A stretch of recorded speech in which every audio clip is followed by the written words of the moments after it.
Welcome to a conversation with John Philip Newell. We're so grateful you're here today. I'm Cynthia Cochran-Carney, the pastor here at First Presbyterian Church. We are honored to have John Philip here with us today to share themes of Celtic wisdom and why this ancient source of wisdom is so important today. This event is hosted by the One World, One Spirit program of our congregation, our Contemplative Spirituality program here. So a special thanks to our planning team.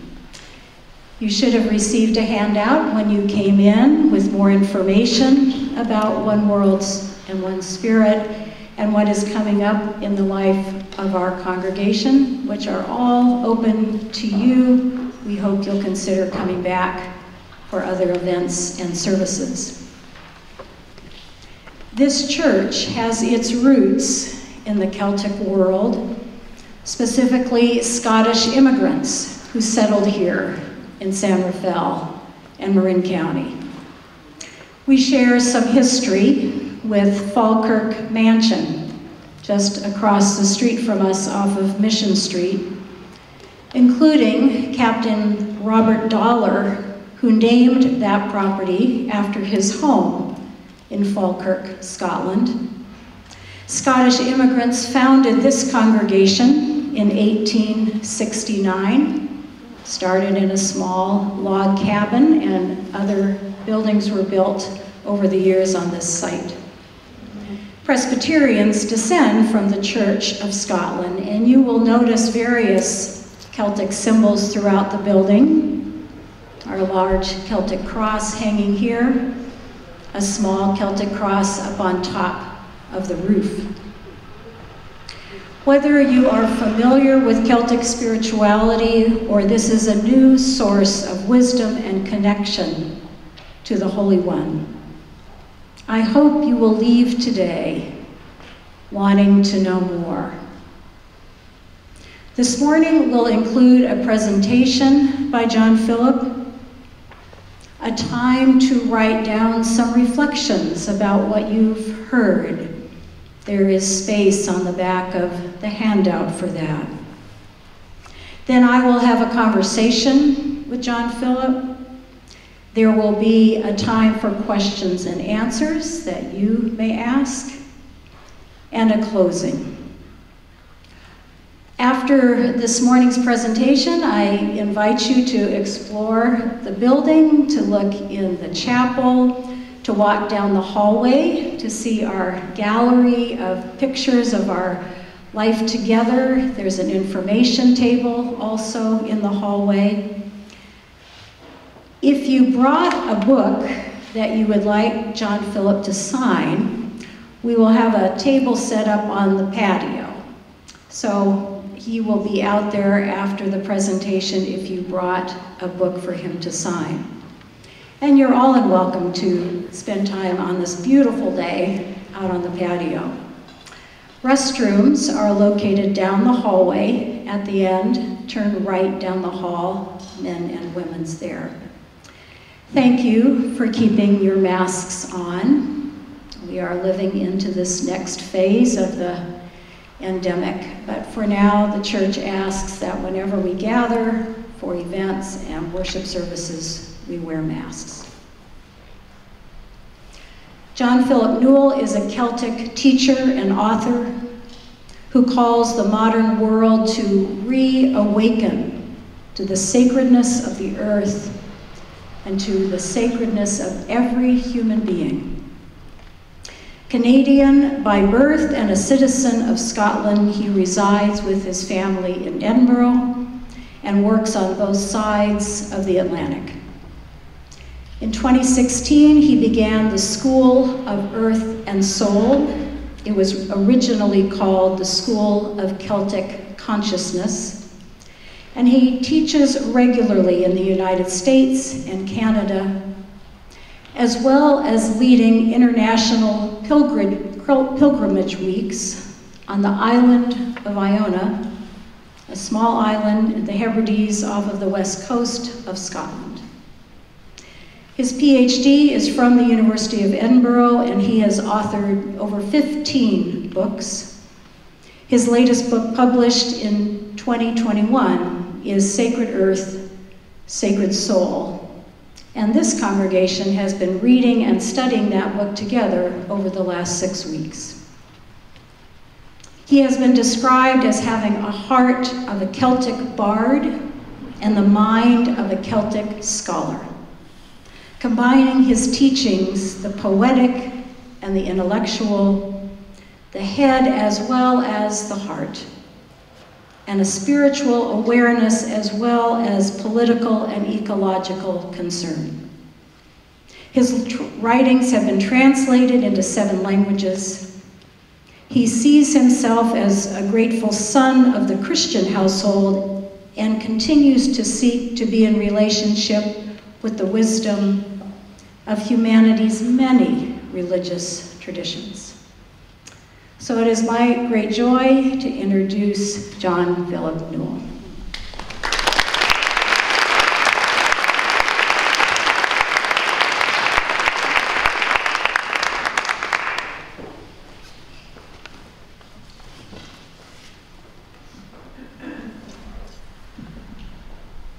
Good morning to you.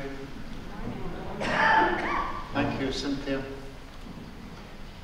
Very good to be here among you. Thank you for the welcome. May I begin with a prayer of gratitude and awareness.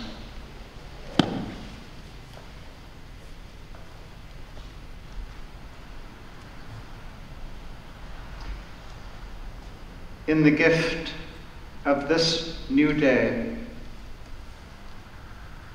in the gift of the present moment, in the gift of time and eternity intertwined, let us be grateful. Let us be attentive. Let us be open to what has never happened before. In the gift of this new day, in the gift of the present moment, in the gift of time and eternity intertwined.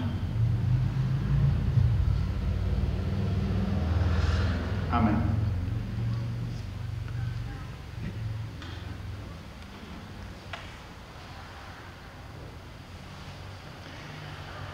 One of the most cherished images in the Celtic world, from which I draw so heavily in my life and in my teachings, is the cherished image of John the Beloved leaning against Jesus at the Last Supper. In the Celtic world, it was said of John that he therefore heard the heartbeat of God, and he became a symbol of the practice of listening deep within ourselves, listening deep within one another, listening within the body of the earth for the beat of the sacred presence. I invite us into that listening posture today, together. And my prayer for us is that we may be strengthened by this gathering together, this accessing of often neglected wisdom from the past, the simple spiritual practice of being attentive to the beat of the sacred in one another and in all things and in the body of earth, that we may, through this gathering, this awareness of wisdom, this simple spiritual practice, that we may be stronger for the holy work of healing and compassionate action in the world. This is the mark of any great and true spiritual tradition, that it flows into compassionate action. And that is my prayer for us today. In this time of presentation, I'm going to do a bit of an overview of not only the Celtic stream of wisdom, and specifically an overview of the themes that I touch on in the new book, Sacred Earth, Sacred Soul, touching on some of the great prophetic figures that I deal with in that book, but not so much leading you into the details of every chapter in the 9-chapter book, so much as to give you an overview of what it is that this wisdom tradition is inviting us to remember. Because many of these themes have been neglected or forgotten in much of our Western Christian inheritance. So I'd like to entitle the talk today, the presentation today, The Three Graces. The grace of nature, the grace of the human soul, and the grace of awakening. So let's take them one at a time. The grace of nature. John the Beloved begins the prologue to his gospel by saying, "In the beginning was the Word, and the Word was with God, and the Word was God." And then he goes on to say, "And all things have come into being through the Word," which is to say that everything is essentially an expression, an utterance of the One. Do you know that that is what you are, each one of you? A unique and irreplaceable utterance or expression of the One. That you have been born into this world not by accident, but by divine destiny. You are a unique and irreplaceable expression of the One. There are things for you to say and do.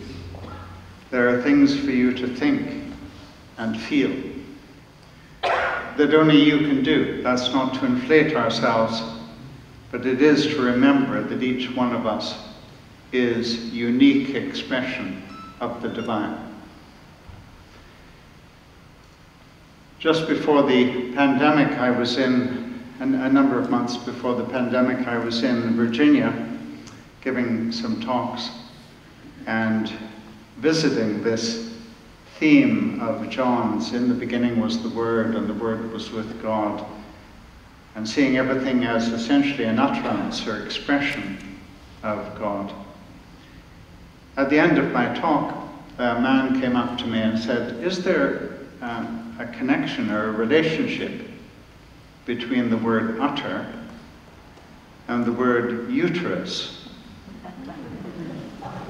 I said, "My goodness, I think you're on to something really important there, and I'm going to consult my Oxford English Dictionary for etymological root of utter when I get home."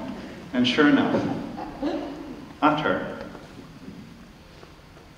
our English word utter, is derived from the Middle English utera, which is derived from the Latin uterus, uterus. So to say that we are an utterance of God is to say that we have come from the womb, from the uterus.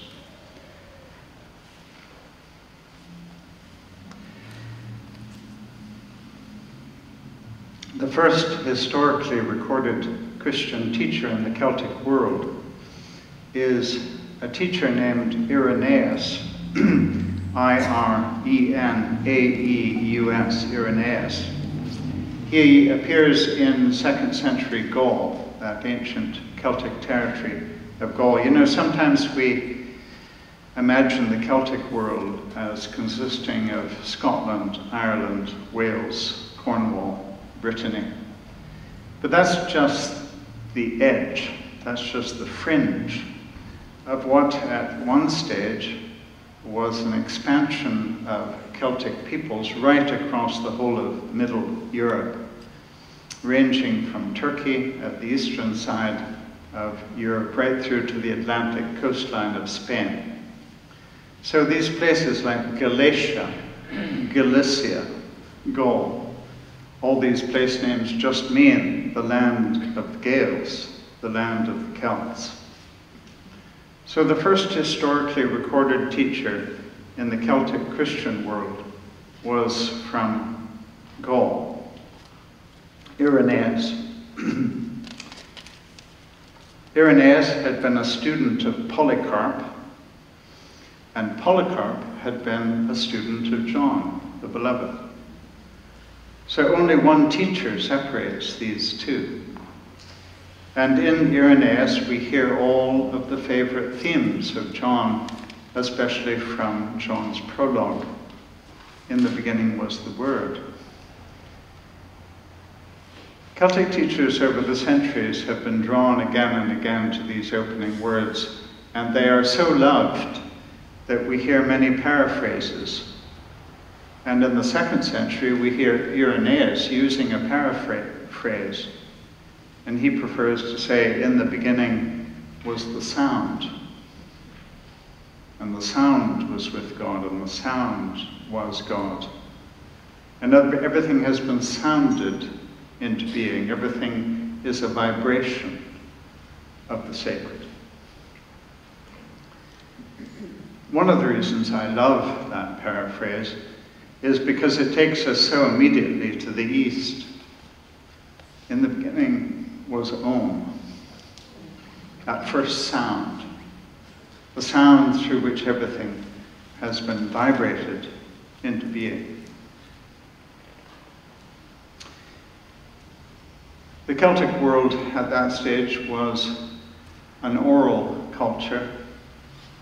Great wisdom was passed down in spoken form, in poetic form, and held in living memory, with the fluidity of an oral tradition, much more fluid and flowing than a literary tradition in which everything has to be sort of nailed down in written form.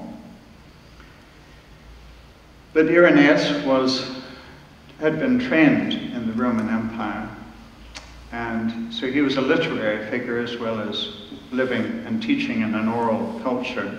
So we do have some writings from his hand. He's concerned about something. This is as early as the 2nd century. He's concerned how Mediterranean Christianity at that stage is already moving towards a doctrine that is given formal expression in the 4th century, when Christianity gets into bed with empire and becomes imperial religion. His concern is about a doctrine that eventually is articulated as the doctrine of creation ex nihilo, creation out of nothing, in which it was taught that a distant creator fashioned matter out of nothing. Irenaeus says, like all of the great Celtic teachers after him, that creation doesn't come out of nothing. It's not fashioned out of nothing. It comes out of the very womb of God, or out of the uterus of God. And he uses a word that is somewhat shocking to our dualistic Western ears when he says all of this stuff, the stuff of matter, comes out of the substance of God. In other words, this stuff, the stuff of the human body, is sacred substance. How we handle one another in relationship is a sacred matter. How we care for the physical needs of those who are hungry, those who are homeless, those who are seeking refuge and sanctuary. These are holy matters. how we handle the matter of the earth with reverence and justly is a sacred matter. Part of what empire was seeking by the 4th century was not a religious teaching that celebrated and insisted on the sacredness of this stuff, but wanted in a sense to neutralize this stuff. So it was made out of nothing, fashioned out of nothing, feeling that if we can neutralize matter, then of course we can do whatever we wish to it, which has been the way of empire. Whether the Roman Empire or the British Empire or the American Empire, any nation that has tended to see the world as there to be dominated or exploited for its own sake and not for the interbeing or well-being of all. So Irenaeus resists a tendency that comes to a head in the 4th century when one of the first things the imperial church does is to articulate the doctrine of ex nihilo and begins to sanction what power does to the earth and how power regards the people to be used, to be dictated to, rather than to be reverenced, to be deeply listened to. Now, if everything is sacred, essentially sacred as someone like Irenaeus is teaching as early as the 2nd century, then what is the role of Christ? In so much of our Western Christian inheritance, we've been given the impression that Christ comes almost to airlift us into salvation. Irenaeus says Christ is the recapitulation of the Word that is at the heart of all things. So what is it we do when we recapitulate something? We say it again. We utter afresh what's needing to be brought back up into consciousness, what's needing to be clarified. So he sees Christ not as a new word, or not as a word that is over against what is deepest in the matter of earth and every human being. He sees Christ as giving expression to what we have forgotten, to what we are needing to come back into relationship, that utterance or that vibration or expression of the divine that is at the very core of our being. And Irenaeus sees our Christhood, that is growing into the maturity of our Christhood, as growing into a greater and greater resounding of our true depths, and a liberating of that sound of the divine from within every human being and the earth. There's a great yearning today for a spirituality of intimacy with the earth rather than alienation from earth. And this is why the Celtic tradition, I believe, is being accessed again, because we are yearning for a spirituality that is giving expression to and in deep and reverent relationship with earth. What the Celts called the cathedral of earth, sea and sky. Listening for the vibration of the sacred in all things. After my 4 years on the island of Iona, and it would be interesting for me to know how many of you have been to Iona. Great. Well, the rest of you need to come. But not all at once. It's a small island. This beautiful sacred island in the sea, about 3 miles long by 1.5 miles, that was very much the birthplace of Christianity for Scotland in the 6th century, and is a place of pilgrimage today. Hundreds of thousands of people coming to this island every year. And I've experienced it to be a place of deep transformation and challenge in my own life. And I've witnessed that for so many others. So I invite you to one of our pilgrimage weeks on Iona. But after 4 years of leadership at the Abbey on Iona, I went to join the ministerial team at St. Giles Cathedral in Edinburgh, a little national cathedral in Scotland. Early in my time there, I had a dream. In the dream, I was in the pulpit which hugs one of the 1,000-year-old pillars at the heart of St. Giles Cathedral. But I was in the dream, I was about to deliver a sermon, and I was aware that there was no roof to the cathedral. It just opened out into the heavens and the cosmos. But below me, separating me from the people, was an artificial ceiling. And in the dream, I needed to decide whether I was going to come down and stand under the artificial ceiling so that I could see the people, or whether I should remain up in the open, unenclosed, expansive place.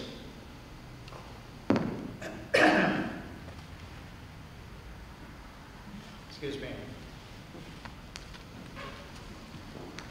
They've been working me too hard in California. So I had this decision to make. Should I stay in the open, unenclosed place of relationship with the cosmos? Or should I move underneath this artificial ceiling where the congregation was, that divided the gathered from the cosmos? In the dream, I realized I must continue to stand in the open place, in the place of relationship with all things, rather than to step into an artificial separation. Now, this was a particular dream that came at a particular moment in my particular journey. But it is also a dream, I believe, that belongs to us and to this moment, because part of what we are being invited to ask within our religious traditions is, will we stand in the open place of the interrelationship of all things, or will we continue to gather in what is like artificial separation from earth, from all people, from the cosmos? Now, we cherish our sanctuaries like this beautiful sanctuary, but we're being invited to know that what happens in our cherished places like this, the words that we utter, the teachings that we point to, the rituals that we are part of, must again and again take their reference and point to and further engage us with the great cathedral of earth, sea, and sky. So at best, these gathering places should be seen as side chapels onto the great living cathedral of the divine. In the new book, I give some attention to a modern French prophet, Celtic prophet, who anticipated this yearning of today, this yearning to come back into true relationship with earth. And I refer to the French Celtic prophet Pierre Teilhard de Chardin, French Jesuit, priest, scientist, mystic, 1881 to 1955. In many ways, he can be seen as a resurrection of the ancient Gallic vision of Irenaeus in the 2nd century, that teacher who early on spoke of everything coming out of the substance of the divine. Teilhard said, "At the heart of matter is the heart of God. The deeper we move in any created thing, the closer we come to that vibration or sound or beat of the sacred." And just as Irenaeus had spoken of everything coming out of the substance of the divine, so Teilhard refuses the dualism that has so dominated our Western culture and so much of our Western thought and religion. Spirit on the one hand, matter on the other. Teilhard chooses creatively to establish a new word, as it were, a new term, and he calls this spirit matter, spirit-matter. This remembering that the physicalness of our being and of the body of earth is the vibration of spirit in physical form. The universe, said Teilhard, is a burning bush, lit from within. Remember that seminal story of Revelation, that first major story of Revelation in the Hebrew Scriptures, Moses encountering the divine presence in a bush that is on fire. My rabbi brother from New Mexico, Rabbi Nachum, likes to say about that story, the important thing is not that the bush was burning, but that Moses noticed. Because every bush is burning. Every bush is on fire with divine presence. And that is the fire that shines from within you. Just look at one another's eyes. This is the light that is shining from within. These greatest stories of Revelation, such as the burning bush, the greater the story of Revelation, the more deeply it points to what is true of everything. The story of the burning bush is not pointing to the particularity of one bush. It's disclosing the fire of the divine that is at the heart of every life form and every human being. Teilhard said the great mystery of Christianity is not so much the appearance of God in the universe, it is the transparence of God in the universe. In every human countenance, in the eyes of every creature, in the shining of every life form, we're being invited to glimpse the light of the divine. Now, Teilhard, like most Christian teachers, was accused of pantheism. Because as soon as we start speaking about the sacredness of every life form, one of the fears in a lot of Western dualistic thinking is, oh, you're saying that everything is God. A truer expression or description of this stream of wisdom is not pantheism, but pan-en-theism. That is the divine within all things. But most of these Celtic teachers choose not to speak in philosophical terms, but rather in poetic terms, So it's not, one doesn't often hear panentheism, which is much more an idea. But what we do hear in the prayers of this tradition and in the teachings is the life within all life, the soul within all souls, the light within all light. And this, I believe, is the critical issue facing the Christian household today. Will we allow our love of the light that is in Christ to lead us to look for that light, to adore that light, to serve and liberate that light in all life?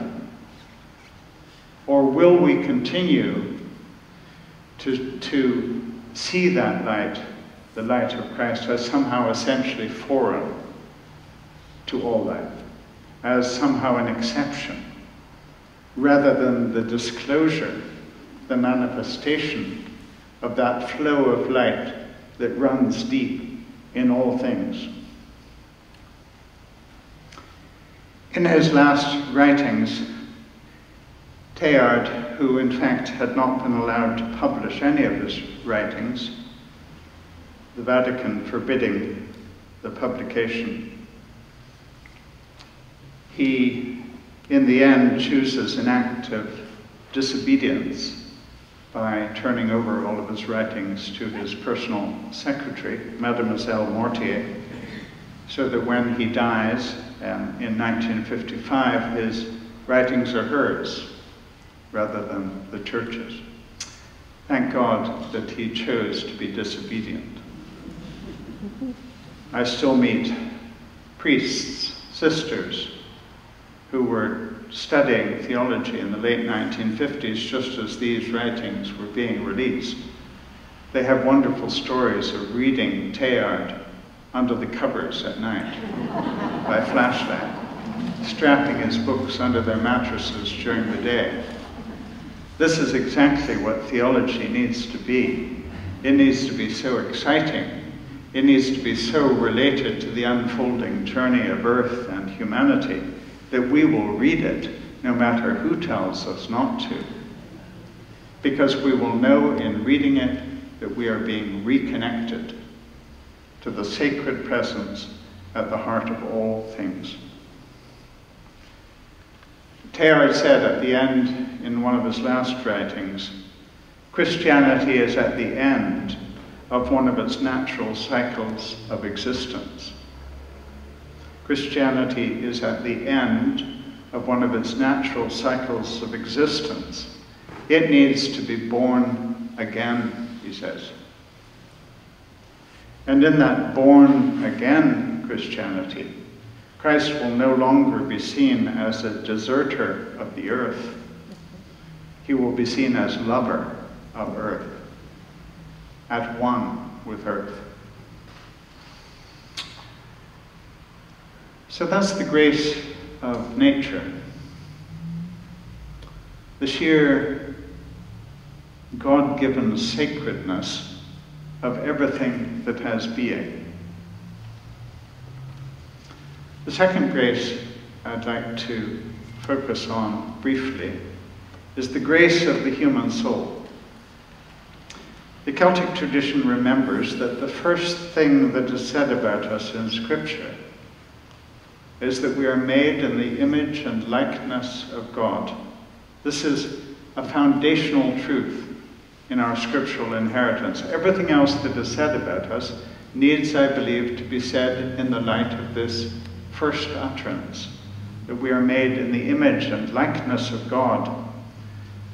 Julian of Norwich in the 14th century says it simply and radically when she says we are not just made by God, we are made of God.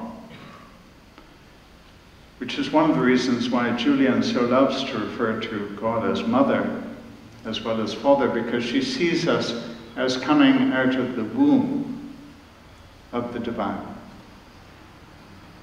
Which is to say that the wisdom of God is deep within us. knitted into us in our mother's wombs, as Ecclesiasticus says. That wisdom within us is deeper than any of the ignorance of what we have done or become. It's waiting to come forth again. To say that we are made of God is to say that the creativity of God is deep within us, deeper than any barrenness in our lives or relationships, deeper than any barrenness in our nation or in the world today, is this capacity, sheer gift of God, of creativity, made of the Creator, made to be partners in divine creativity. To say that we are made of God is to say that deep within us are what Julian of Norwich calls the longings of God, the yearnings for oneness, the yearnings for holy union, not uniformity, but this flow of oneness deep within that radically accentuates and delights in differentiation and unique expressions. What would it look like for these true depths of our being, our of Godness, to come forth again? To be born again, to use one of Jesus' favorite mantras. We need to reclaim this phrase because it's been hijacked by one end of the Christian spectrum to give the impression that we need to become something other than ourselves. But let's be clear, Jesus was a rabbi. He was born a Jew. He lived a Jew. He died a faithful Jew. When he speaks of being born again, his reference point is not the doctrine of original sin. That's a Christian problem. That was articulated in the 4th century. I remember in Virginia many years ago giving a talk or a shared dialogue, trialogue with a rabbi, an imam, and I was there as the Christian minister. Sounds like the beginning of a joke, doesn't it? Rabbi. And at one point in the event, someone asked from this largely Christian gathering, asked us if we would speak about the doctrine of original sin. The rabbi was the first to respond, and this doctrine that has been used to give the impression that what is deepest in us is opposed to the sacred, rather than of the sacred. So the rabbi was the first to respond, and he said, original sin. He said that to most Jews would mean that was a really original sin. That was a really creative sin. At that point I thought, thank God for interfaith dialogue. And this rabbi had got a group of largely Christians laughing about this absurd doctrine. Absurd is one word I would use about it. I would use many other words, perverted being another. How can we speak of the child that we hold in our arms after birth in terms of original sin? I regard the births of my 4 children as the most sacred moments of my life. In their face, I could see something of the countenance of the one from whom we have all come. In their skin, I could smell something of the freshness of life's origin. This life that has somehow come through us, but is from the very fountain life that is at the heart of all life.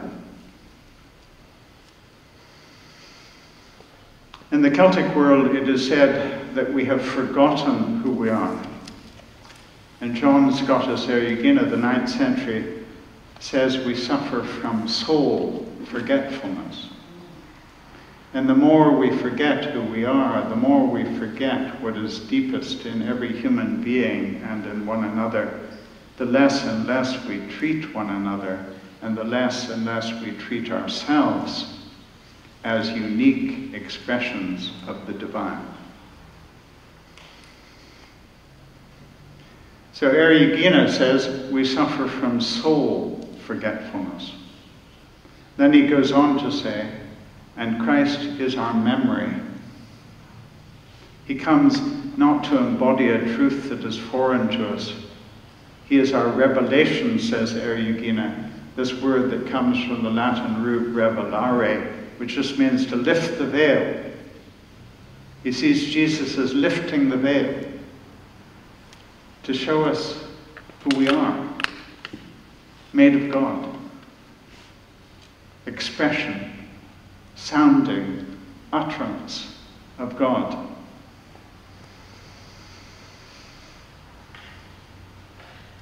One of the most misrepresented teachers of all time is the first historically recorded Christian teacher in Celtic Britain, Pelagius, P-E-L-A-G-I-U-S, to whom I give a chapter in the new book.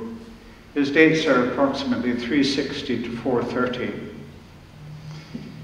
Probably the most misrepresented teacher of all time. Certainly those of us who studied theology in Edinburgh, and this is the story of seminarians across the Western world. Most of our Western Christian seminaries continue to misrepresent Pelagius. But certainly those of us who studied in Edinburgh generation after generation were told that there were no writings available from Pelagius,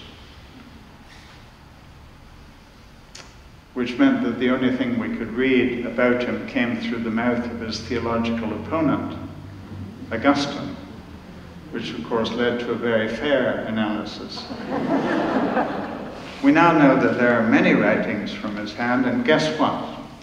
He was not saying what Augustine said he was saying. Augustine accused him of saying that we don't need grace. I'm not interested in turning the tables. I'm not interested in trying to turn Augustine into the baddie. But what was it that Augustine was not hearing? Or why was he mishearing?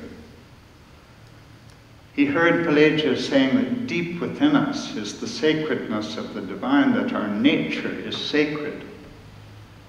And that for him meant, so you're saying we don't need grace. That's not what Pelagius was saying. He's saying what is deepest in us is the expression or sacredness of God. But we are wounded. We need grace to restore us to the sacredness of our nature. Grace is given not to make us something other than ourselves, or it's not given to make us more than natural or something other than natural. Grace is given to make us truly natural, to live again from the glory of the essence of our being, of God.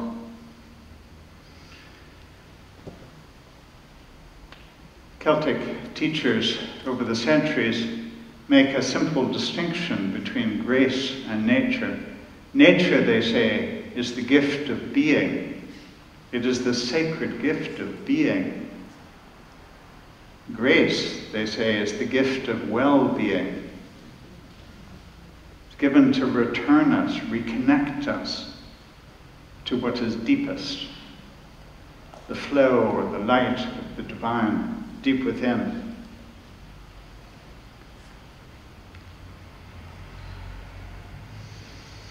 Devotion to Christ is devotion to the light of the divine deep within one another and all people. Many years ago, I was giving a talk in Ottawa, Canada, on some of these themes. I was visiting one of the phrases in the prologue to John's Gospel, where John goes on to speak of the the light, the true light that enlightens every person coming into the world. Spoke about that light as something that we are being called to reverence and serve and set free in one another and all peoples. In attendance that night was a Mohawk elder who had been invited to be there to make observation about the resonances or parallels between First Nations spirituality in Canada and the Celtic Wisdom. He stood at the end of the evening to make observation, this great, strong Mohawk young man. He stood with tears in his eyes and said, as I've been listening to these themes, I've been wondering where I would be tonight. I've been wondering where my people would be tonight. I've been wondering where we would be as a Western world tonight if the mission that had come to us from Europe centuries ago had come expecting to find light in us.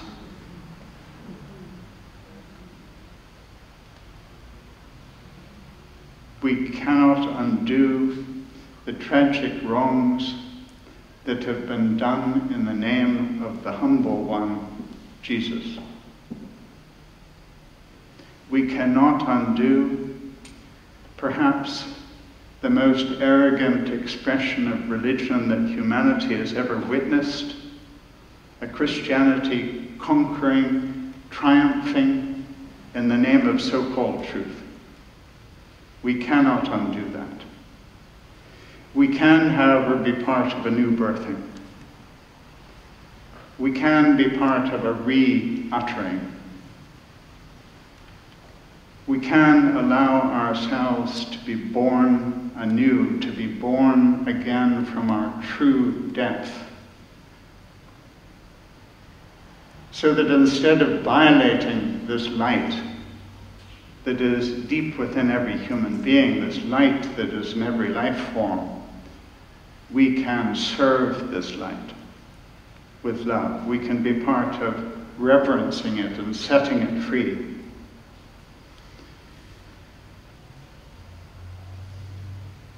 The third grace I'd like to point to very briefly is the awakening to the sacredness that is at the heart of earth and every human being. And it is about awakening. It is about remembering.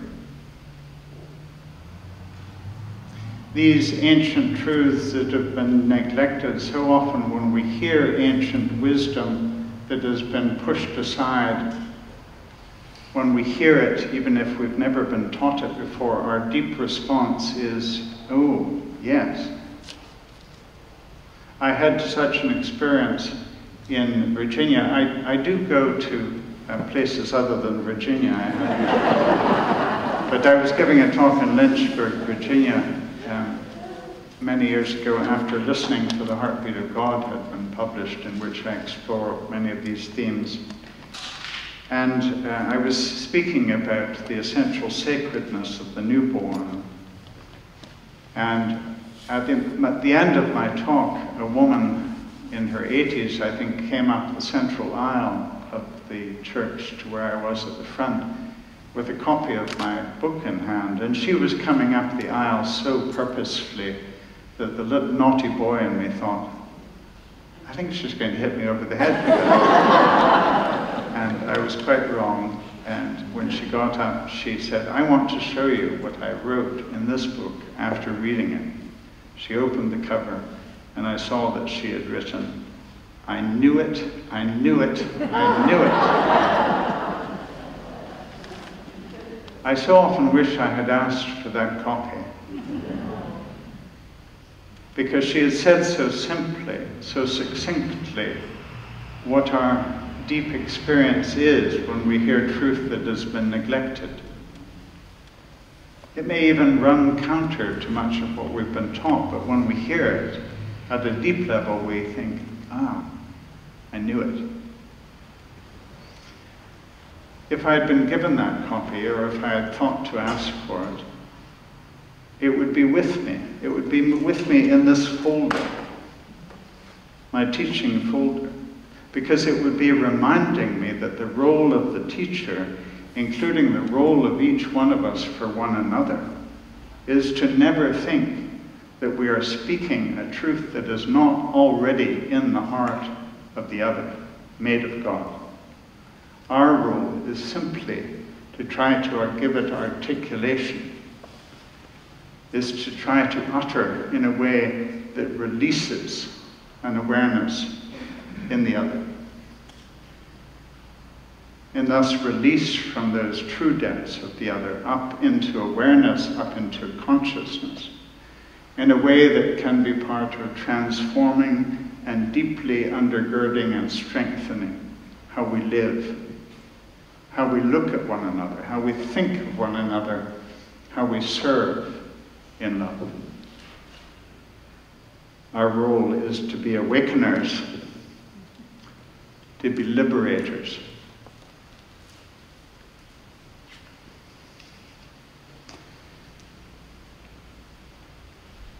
Let's move now from the presentation of these themes to listening at a deeper level, moving towards the heart, into that creative place between head and heart, that equipoise of head and heart, and be attentive to what's stirring. And as a way into that, as you begin to journal for the next 10 minutes, I think it is, 5 minutes, yeah. We're going to play a chant. The words of the chant are from the book of Psalms. The words are, let me hear what you will speak when I turn to you in my heart. But feel free to be journaling as that chant is occurring, and feel free to sing with the chant if you wish, once you catch on.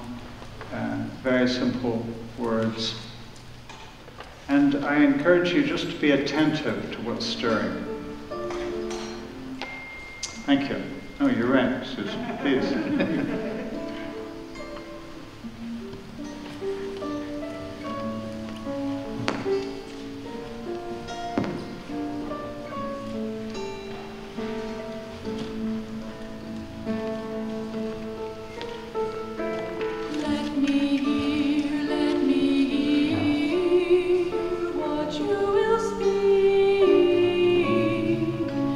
When I turn to you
that chant and the ones you heard as you came in are from a collection that John Philip has published, so you can look for those, a collection of chants. Well, it is my joy to be with you in conversation and to think a little bit together about some of the things you've said. And I've been so grateful over the years to read your writings. That started for me in 2012 with A Heartbeat of God. And I think I wrote those same words in the margin. I knew it, I knew it, I knew it. And not only because I'm from Clan Cochran and Clan Stewart, that those Celtic roots, but I'm just so grateful for your affirmation of what I and many of us have believed. One thing I have appreciated about your writing is the way you invite people to prayer. Prayer as a way to touch what is deepest in us. You've written books of prayers, but it's clear that when you talk about prayer, it isn't scripted liturgy. It's more about paying attention. So I wondered if you would say a little more about prayer and meditation and silence. Thank you.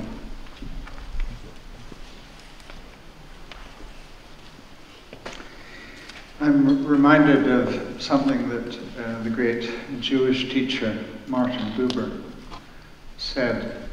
He was asked, he was in pre-Second World War Germany as the Nazi party was coming to power, and he was forced out of his teaching position as a Jew. In conversation with a German pastor before he was pushed right out of Germany and found refuge in Palestine, he was asked by this German pastor if he believed in God, and Martin said,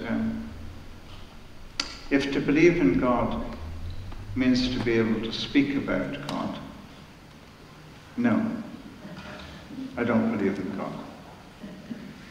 But if to believe in God means to be able to speak to God, yes, I believe in God.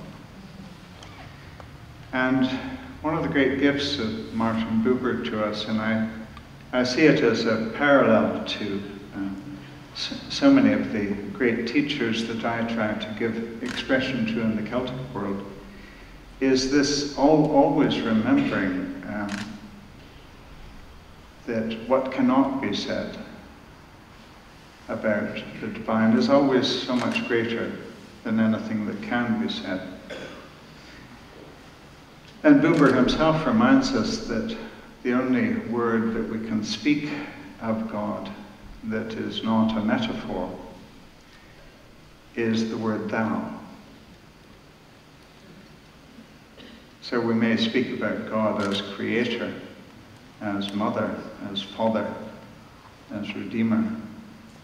These many things that we may try to say about God, but none of them, in any sense, can capture or give essence to the divine. So thou is the word of direct address. And that for me is part of why prayer and meditative practice are so much at the heart of what I try to be and what I try to do as a teacher, and what we try to serve in the school of Earth and Soul or in our Iona pilgrimages. It's to make room for this direct experience of the Sacred One, who is beyond names, whom we call God. And it's to invite us into relationship with that presence that I can encounter in you and in every human being that I can encounter in every expression of life form. And the way of that relationship is always twofold. It's always this listening posture, being open to being addressed, but inviting response. As limited and as halting as our words are, to try to give expression. Because of the radical relationality of the universe, we are being invited to listen to that presence, to try to address and to honor that presence in every human being and life form. And then, as you were speaking, Cynthia, I was aware that the prayers, when you mentioned the prayer books, for instance, that I've written, these are very typical, I think, of the Celtic stream. And that is that prayer is essentially seen as sort of poetry of the soul. And it's a really interesting experience for me as an author to sometimes look at what I've written. And I mean, my response to what I've written ranges from day to day. Sometimes I think, oh, did I write that? And at other times I think, oh, did I write that?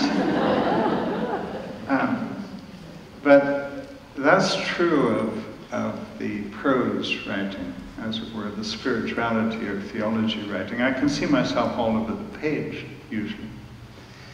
But when I read a prayer that I've written, I don't recognize myself. And it's because prayer comes from us. It comes from us. And I see the writing from that level as a writing from the heart, and it's writing from that place that is within us all.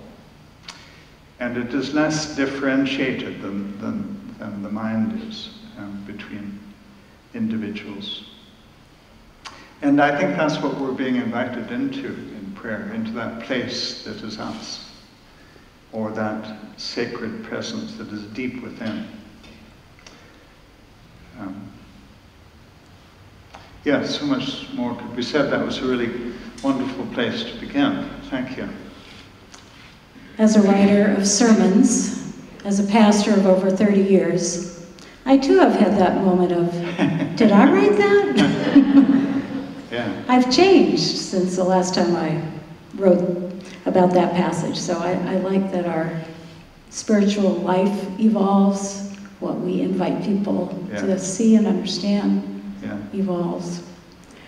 Some of your writings focus on how we as individuals might shift in our understanding of who we are, might let go of things we've been taught or learned about the Holy One, about spiritual life, and embrace a Celtic way of seeing.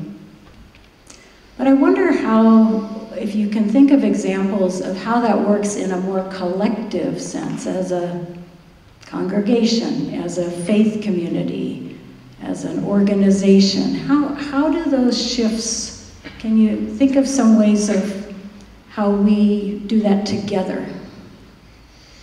Mm-hmm. Yeah, great question. I'd like to, even though it's a question that is focused on the collective or our togetherness, I'd like to enter that through an individual story, using the individual as a sort of way into what can also happen collectively. So at the recent School of Earth and Soul up in Healdsburg at Bishop's Ranch,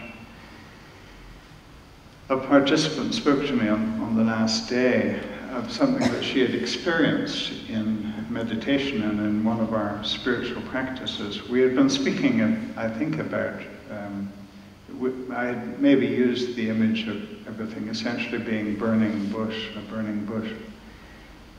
I think I touched on that anyway. And in the spiritual practice, she said that as she was out walking meditatively, with her feet firmly on the ground, she could feel the fire of sacred presence, a gentle fire, coming up from the earth and moving right through her body into her heart. And this was an experience of the divine rather than just thinking about the sacred. And her face was alight as she was talking about it. And then she explained to me, or communicated to me, that this was a woman in her 60s, and she said that when she was 16 years old, she had fallen in love with a young woman, and so adored this other that she wanted to be like her. And what she began to describe, of course, is a sort of shadow side of love or adoration in which we lose sight of how love can really set our own uniqueness free. And she began to become like this other person.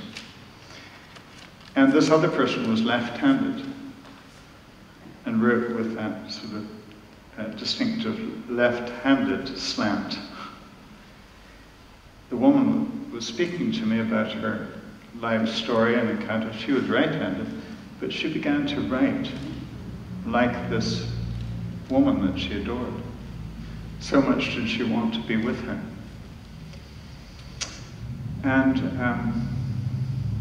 so she had this experience of a fire in her, the expression of the divine in her that she had got in touch with. And she went to do some journaling about it, to write about this experience. And here she found herself writing with her slant. After 50 years. And suddenly she thought, this is my hand. So I recount that beautiful story because it's an example of how she was set free. And that's part of what we're being invited to do as communities. There's been a lot in our Western Christian inheritance of truth being dictated from above, as it were. And the Presbyterian tradition, which is what I was reared in, has this sort of absurd statement in church polity that everything should be done decently and in order. I mean, is there a phrase more opposed to the nature of the universe than that? I mean, think of conception and birthing. Decently and in order. And, you know, the universe just keeps exploding into new forms. And yes, there's this deep order of life, but not decent. And so we sometimes have found ourselves feeling that we need to be decent and in order. That is, we need to follow what we've been told to do. And, you know, I was referring to Teilhard this morning and his radical act of disobedience. It was important that he listened to that deeper fire, as it were.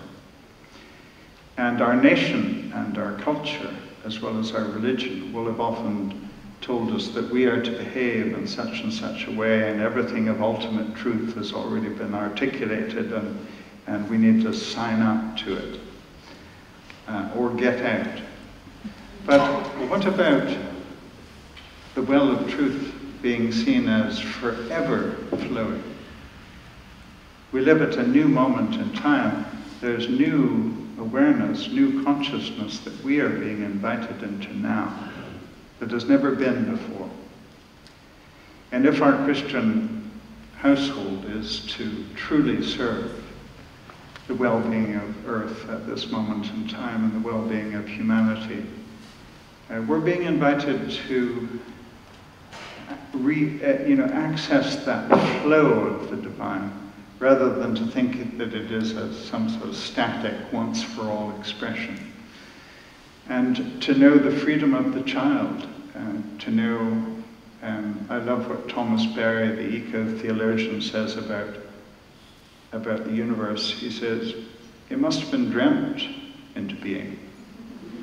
And then he says, we're made of the great dreamer, we're made of the great imaginer. And we're being invited to imagine ways of being and seeing and living that we haven't known before. Because that's the nature of the universe. It keeps changing. And anything that doesn't change is finished. It's over. Anything that's living is changing. It's forever seeking its new form. That's as true for each one of us individually as it is collectively. Yeah, these are great questions. Do you have some more? I do, and then we'll make time for others. One of the paradoxes as a Presbyterian is, even though that is so true, that we are to do things decently and in order, when pastors and elders and deacons are ordained to different kinds of ministry in the church, one of the questions is, will you serve with energy, imagination, and love? So we are invited from the beginning in our life together, not to be closed off from what the Spirit continues to do. So I'm grateful for that. Yeah. Some of us embrace more parts of that than others. But I have found, as a pastor in the churches I've served, an openness to creativity and imagination within this larger life. Yeah, and just a sort of further point on that, I think that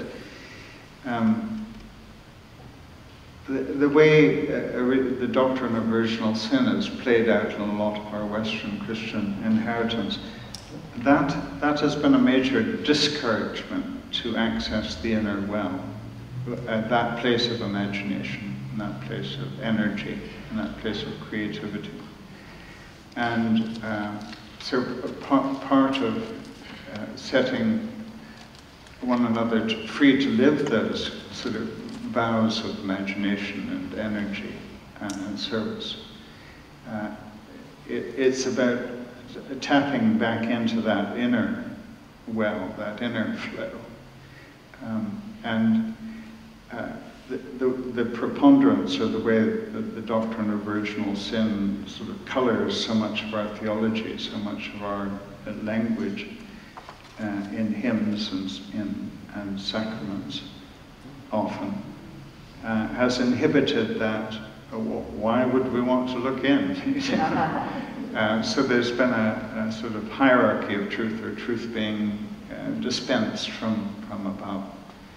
And I think it's important in order to really move into creativity and imagination, that we try to unblock that inner well. Yeah. Thank you. I'll ask one more question. In our context of Marin County, this is certainly an interfaith context, spiritual, not religious. I feel like Celtic spirituality gives us some common language. You and I come from the Christian household, but there is a oneness, a connection among many spiritual traditions that you've written about, including Native American spiritual traditions. I wondered what are some of your hopes and challenges of this rhythm of study and spiritual practices and compassionate action that reaches across and really is intentionally inclusive of a variety of people so that we can tap that Celtic wisdom in lots of different ways. Thank you. My sense and my experience is that these great wisdom traditions, these great spiritualities of humanity have been given to complete one another and not to compete with one another. And this again is the way of the universe. All life forms in this interbeing, in this interrelationship of the universe.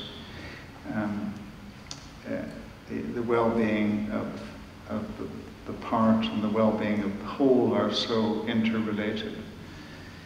And my own experience is that having been graced with the opportunity to be in close relationship with teachers of other traditions, and I know that some of you here have been at a place like Ghost Ranch, for instance, in New Mexico, and they're way out in the high desert of New Mexico. There's opportunity for interfaith relationship like I haven't experienced anywhere.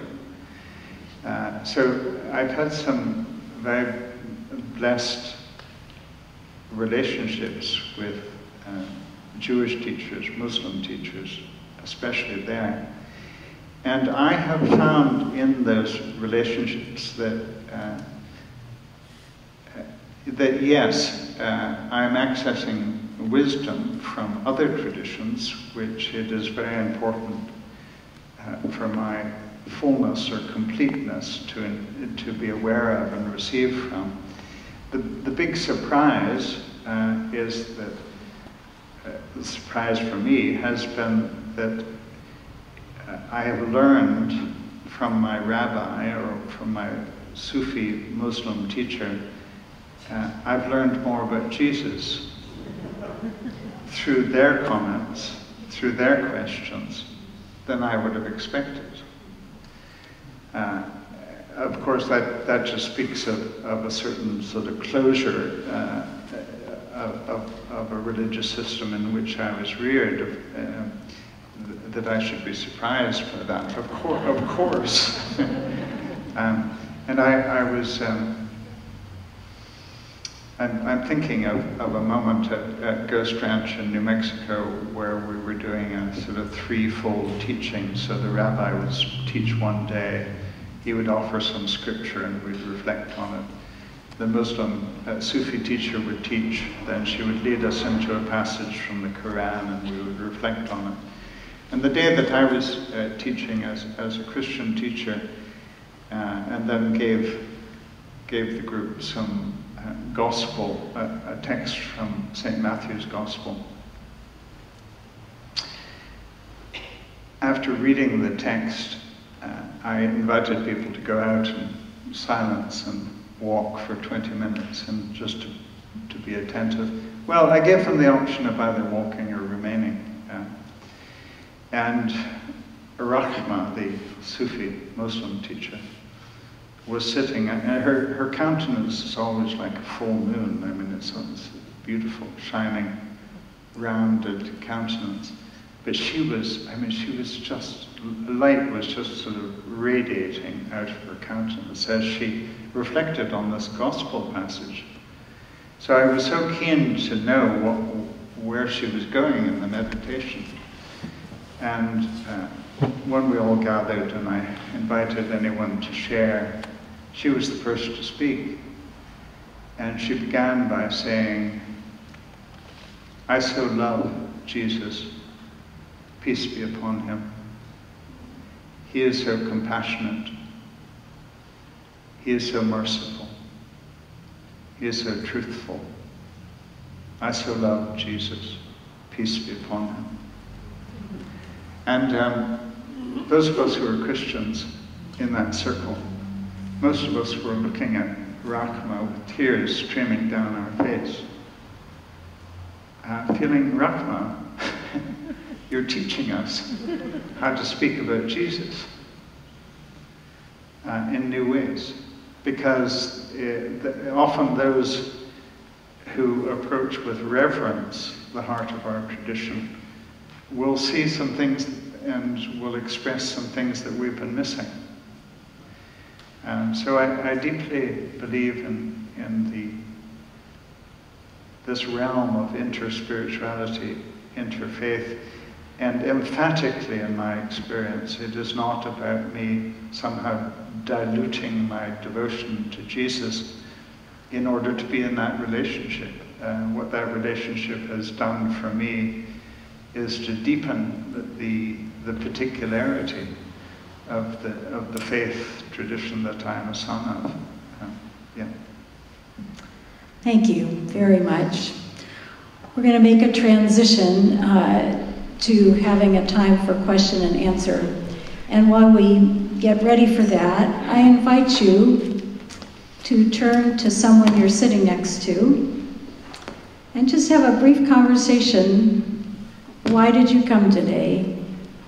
And what is something that has struck you as you've listened to John Philip? So just about 3 minutes or so, and then we'll have a microphone here. People can come up. So turn to your neighbor.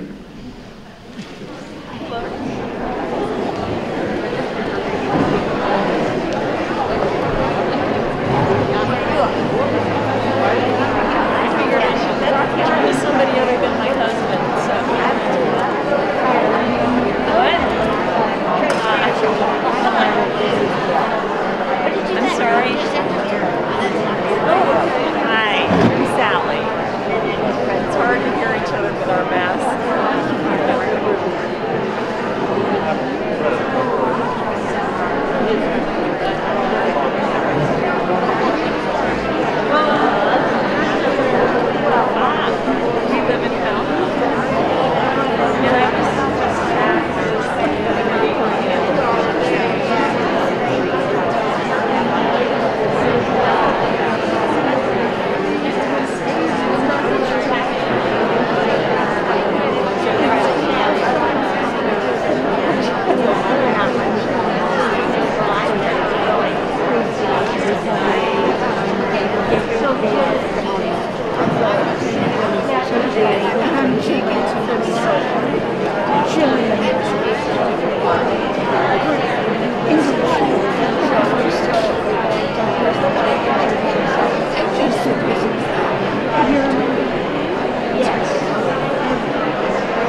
are finding lots to talk about.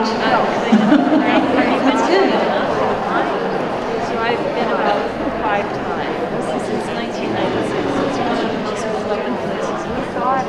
I think part of what this kind of event reminds us of is that there are many kindred spirits who are thinking about and wondering about, and some of you may have heard and read Newell for many years. For some of you, this may be your first opportunity to learn from him. So I hope it will continue to spark your curiosity and exploration. So at this time, we have set a microphone up over here in this aisle, and I invite people to come up as you would like and to ask John Philip your questions.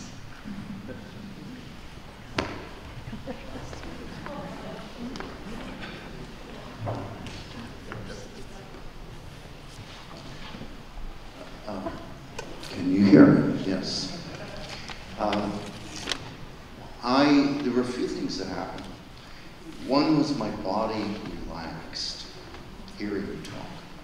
So I think the effect of all the listening that you have done, including to your body, somehow transmitted. And it catalyzed for me. I often suffer from depression and my own making my world small. And it was catalytic for that, and it was hope-inspiring, made me want to reach out. And I guess I just wanted to say that.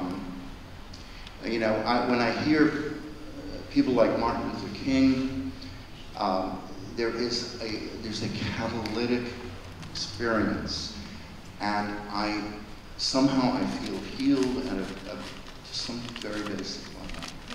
And so I had some of that feeling hearing it. Yeah. So. Thank you. Thank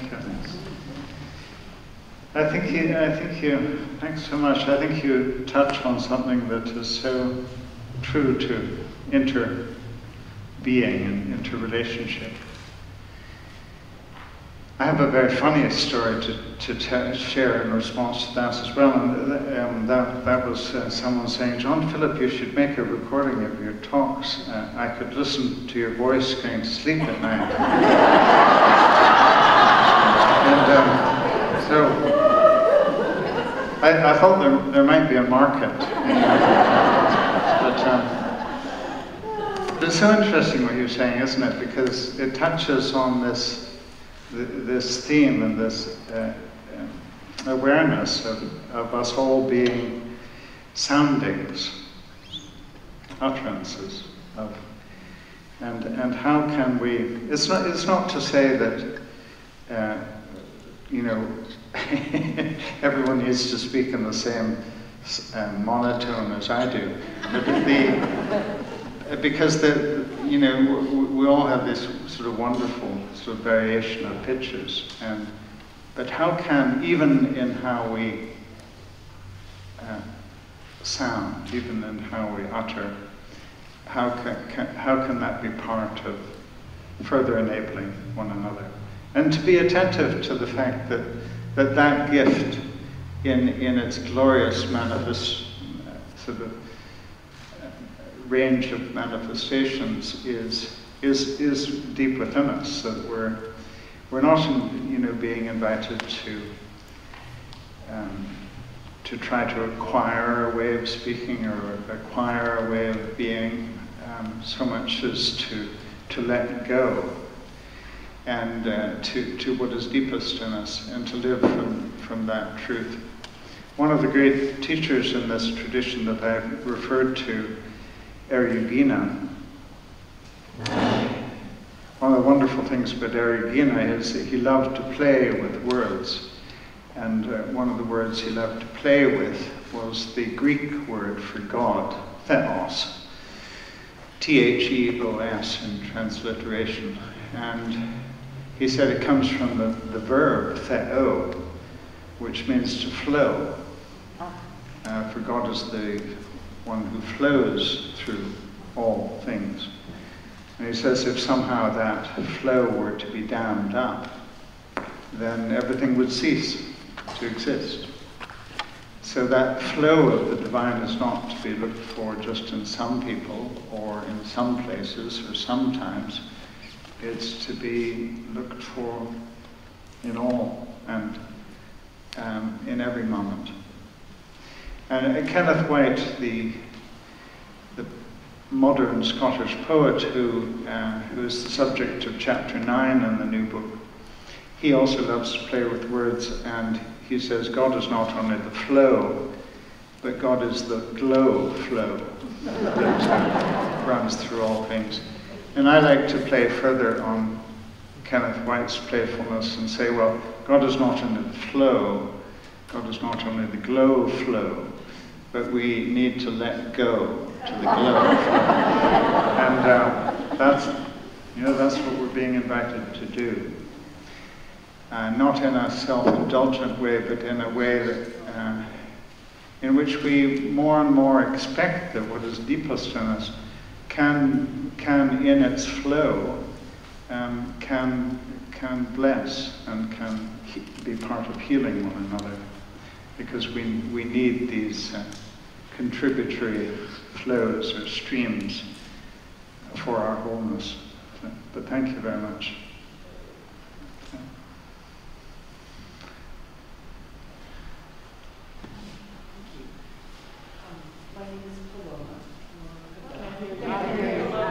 I wonder if the mic.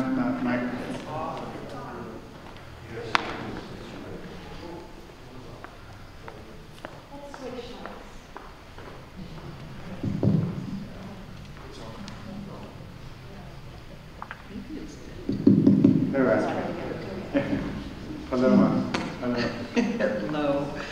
So I'm just kind of taken aback for a moment, because as this gentleman was speaking, I was saying, I'm having a different kind of experience. And so I went inside and I just asked for an image.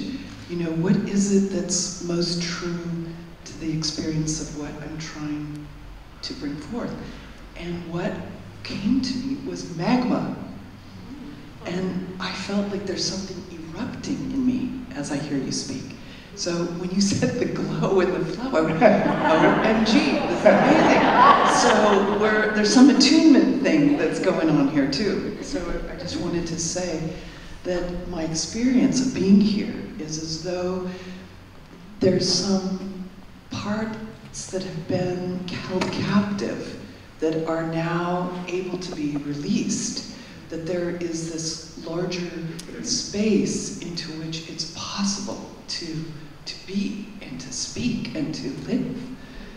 And so that's what it's been like for me to be here. I haven't met you in person, but I've been traveling with your books. I'm an eco-psychologist, and I'm kind of erupting into this possibility of feeling a calling to sort of eco-chaplaincy, that this time of the sixth great extinction and this moment of kind of great turning, as some have spoken of, feels as though I'm here, I'm showing up, I'm going, yes, with all of who I am. Yeah. So, Here we are. thank you. So,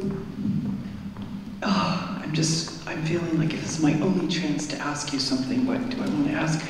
And it's, if we are wanting to create something of sort of a planet people who might stand here at this moment, at this brink, as so much is endangered, and with the sort of climate collapse that's happening and all of this, what is most needed if we were creating a kind of curriculum or a kind of, in the field learning that could prepare us for what I think is a depth of commitment that's beyond a job or a position or even an ordination, but a kind of calling forth to stand together as planet people on behalf of this earth moment.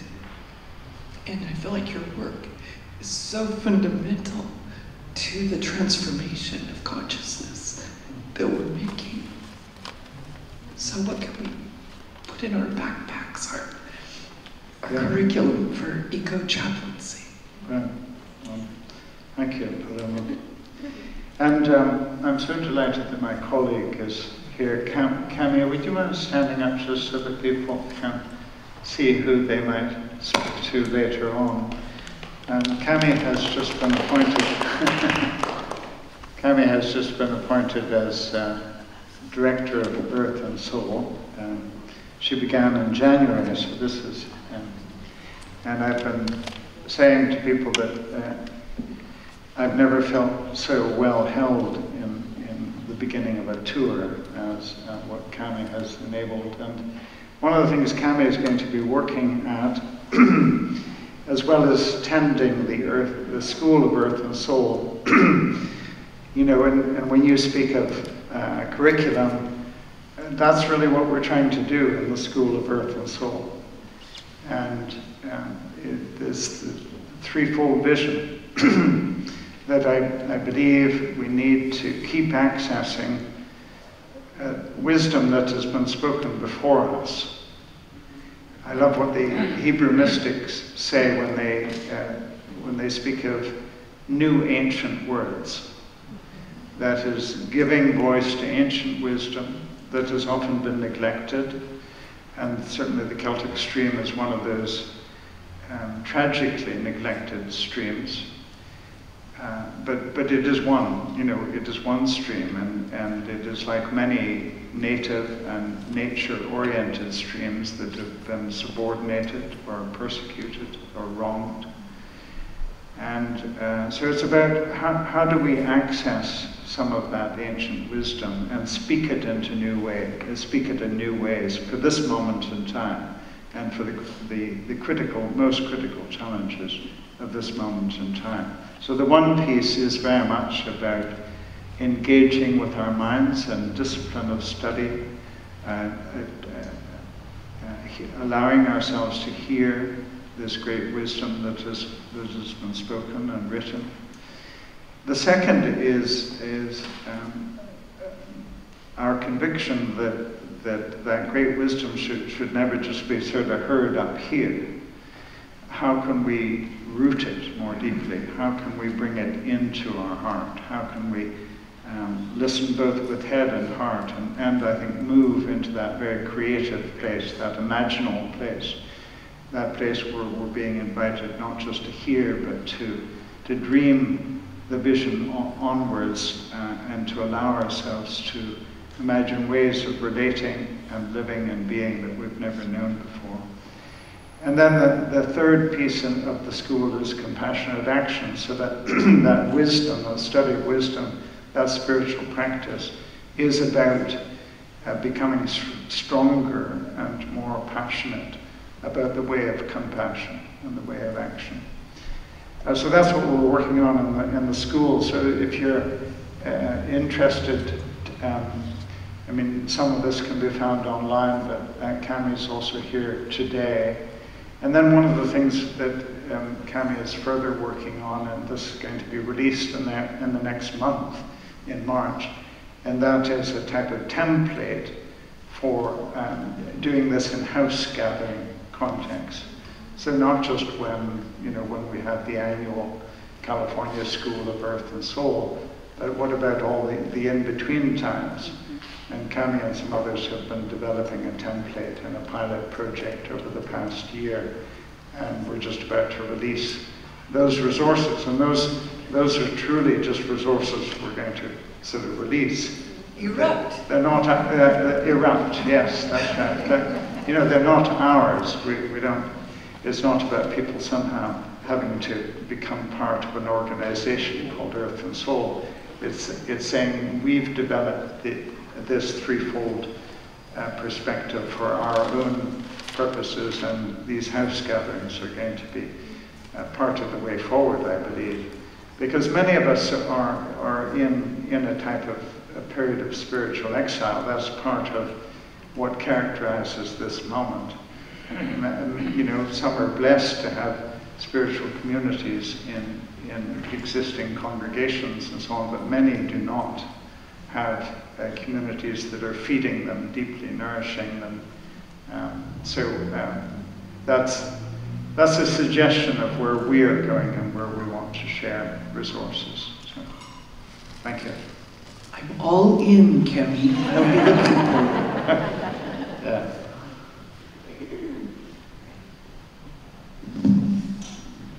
I'm wondering, what I hear about you is you are a playful man, humor's important. I wonder where that fits in what you talk about. I mean, I've been living by myself during pandemic, and I just want to ask that question about where does this flow into all of that, of joy, of humor, of playfulness, maybe in creativity. I just wonder. Yeah, that's a great question.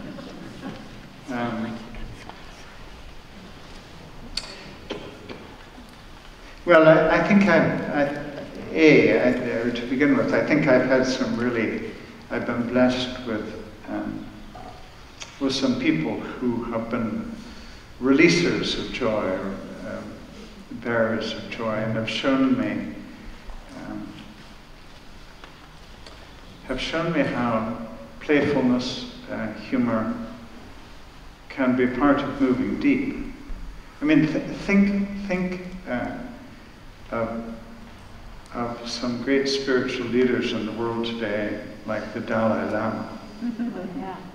I mean, when he's asked a question, he usually just laughs to begin with. Or think of Desmond Tutu, who was like the Dalai Lama of our Christian household in many ways. And guess what those two shared? They shared laughter. And Desmond Tutu, this is not light laughter in a sense, this is deep laughter. It's not frivolous laughter. Because think of what Desmond Tutu knew. Think of him weeping in the Truth and Reconciliation Commission as he heard the horror of what had been happening in the apartheid regime. So humor is, for me, never about, or think of, you know, what the Dalai Lama knows in exile from his own nation and knowing the pain of so many of his people. So that getting in touch with a belly full of laughter is often, or can very beautifully be held together with a willingness to weep and an openness to the flow.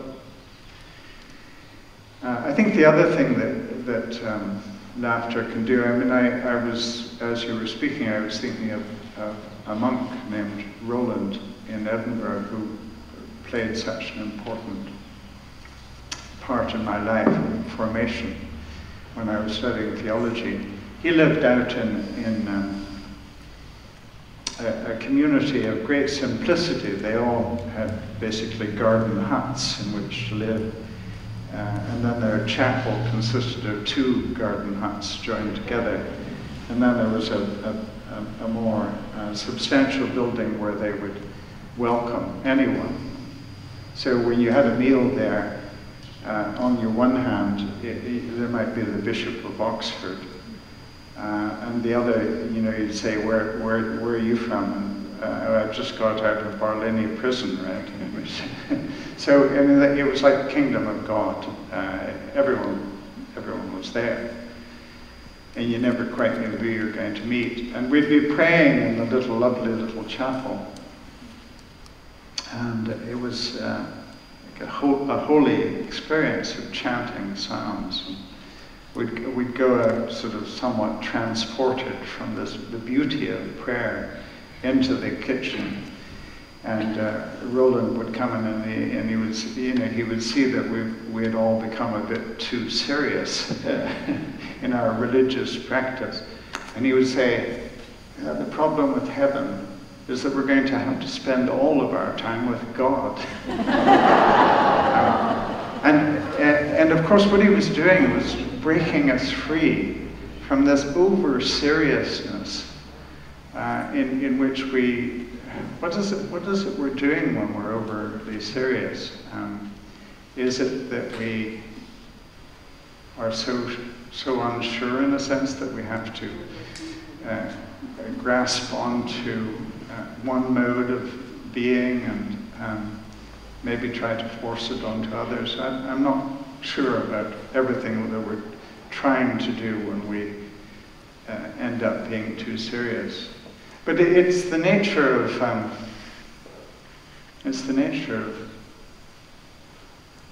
life, and those most cherished moments in life. Love. I mean, love can be unspeakably beautiful, and it can be totally absurd.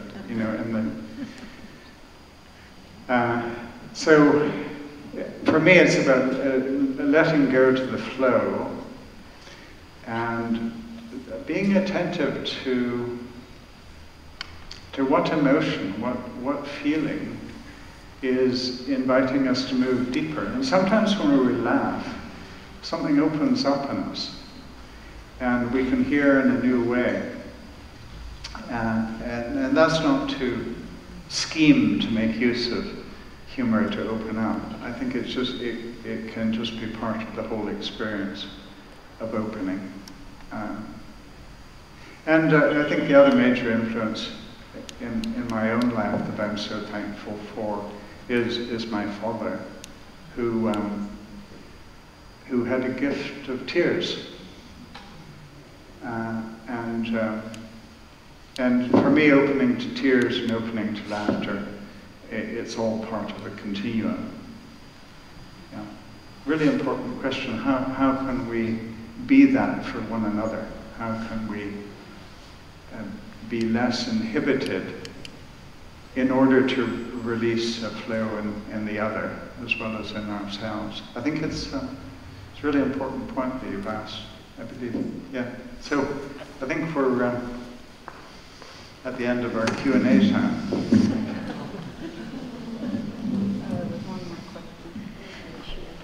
Going to have a closing and blessing, and John Philip and Cammie will be on the patio, and you're invited to just linger, but we're so glad you came. So just a moment. So we're going to finish with a very simple ritual, and I think part of what this moment is beckoning forth or inviting is for an imagining of new, simple rituals. And I think that many of the rituals that are trying to be born or are being born within us as we playfully open to what new expressions, these will often be rituals that draw from the elemental, from earth, air, fire, and water, because that's part of the yearning in us to more deeply link our spirituality with our love of earth. So this one incorporates a very simple use of light. And as is often the case with ritual, we can learn from the past, and then we can bring it to today in a new way. So the simple ritual that I invite us into now is a ritual that's really based on an ancient Hindu practice. That's where I first experienced it, but we've brought it from that Eastern wisdom into our Christ devotion in the West. And I invite you to do two things in relation to this light, the candle that Cynthia is holding. And one is to hold up our hands towards the light, to allow our hands to, in fact, receive from this light. And then to place our hands over our eyes.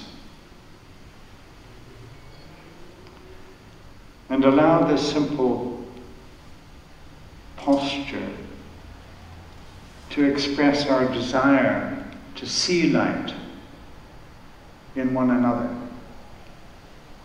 and in all things. The light that enlightens every person coming into the world, the light from which all light has come. And then now to open our hands back towards the light again. And this time to place our hands over our hearts. And allow this to express our yearning and desire to know light deep within us, to know that we are bearers of light for one another.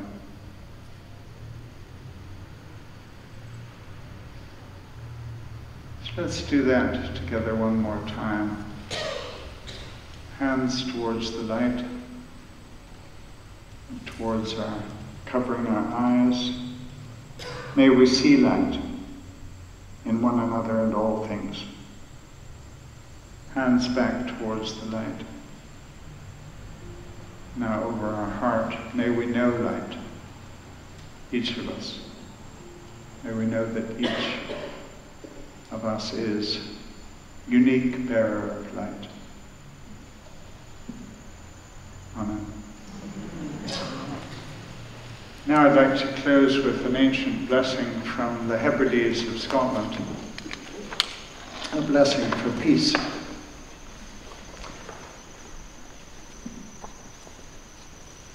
Deep peace of the running wave to you. Deep peace of the flowing air to you. Deep peace of the quiet earth to you. Deep peace of the shining stars to you. Deep peace of the Son of Peace to you. Amen.